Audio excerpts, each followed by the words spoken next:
I think that to explain why we went ahead and re-recorded the entire album is best answered with the background as to what went wrong the first time. 9 or so years ago, we were finally ready to record what we hoped would be the next evolution of our sound. We'd located what we thought to be a good studio run by industry professionals with pro session players, and so we booked the time. 2 months and a small fortune later, and all the tracks were recorded, and the rough demos honestly sounded pretty good. Then one day we went in to begin mixdowns, and all of the tracks sounded muffled. Not just an EQ problem, but everything sounded like you were listening to it through a stack of pillows or something. The lead engineer swore up and down that he had done nothing. And over he repeated that everything sounded exactly as it had. We knew different.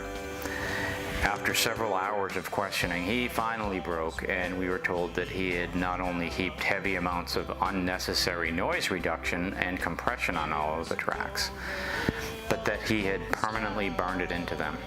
So the only way to truly correct it was to start over. This was not an option for us, and although he assured us that he could bring the audio back, it never happened. The result was a nightmare to mix, taking a further 3 months, and even then, it all sounded dreadful. We went ahead and worked with it as best we could, and we toured, and the songs went over well live, as they always had, but the album was not something we were proud of. It did, however, convince me that on the next album, I would handle all of the recording myself.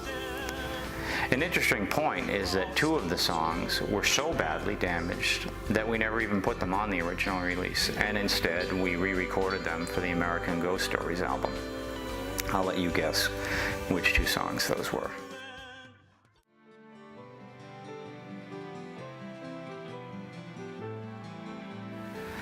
What's different is virtually every track has been completely re-recorded. The only exception is the album introduction called Arrival, which has simply been remixed and remastered. Ironically, this is the only song where the audio was not irreparably damaged, so I stuck with it.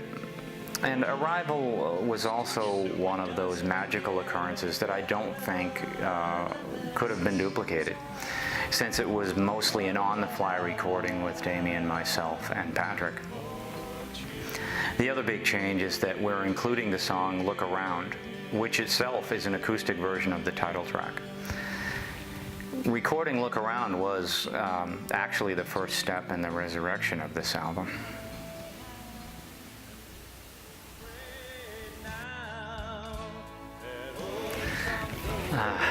That's a deep one. Quiet Little Towns is a very personal album, and also was to serve as the bridge between the Gearhead album Torqued and the Bonazzoli Band sound. It was originally intended to be the sequel to Torqued, and in many ways it certainly is, both musically and lyrically. The concept of the album is that of a person returning to his hometown to attend the funeral of a loved one, and realizing that not only has this person died, but the small town he grew up in is also gone. The culture and values he grew up with are all lost. This is, in fact, autobiographical of sorts. The emotional impact of the album, for me, comes from the fact that just prior to first recording it, my younger brother Andrew had died of cancer.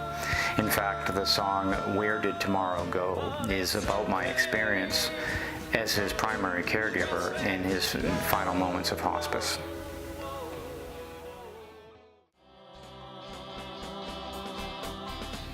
I went with the new artwork simply because after the disaster of the first recording and all of the difficulties getting this new one finished, I thought the image of the tornado crossing a back road to wreak havoc upon the town was very apropos. The album has a stormy history, and the theme is one of loss, so it all seemed to fit, what with the destruction of the small town culture being such a strong theme. Also, tornadoes are very quick, and the damage may miss you entirely, or may be catastrophic and even deadly. It's kind of a metaphor for life and the theme of this album, which is how temporary and precious life is. So cherish it while you can, because you never know when you may lose someone.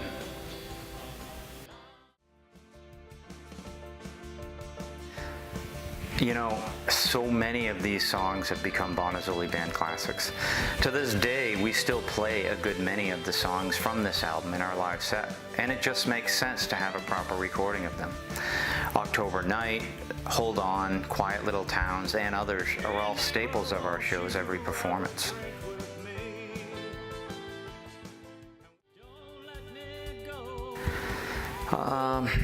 It's kind of a funny thing.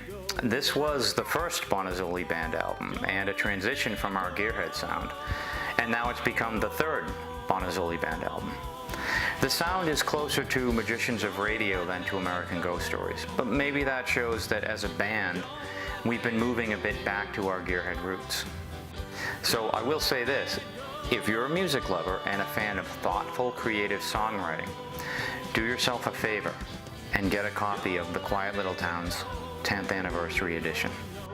Don't let me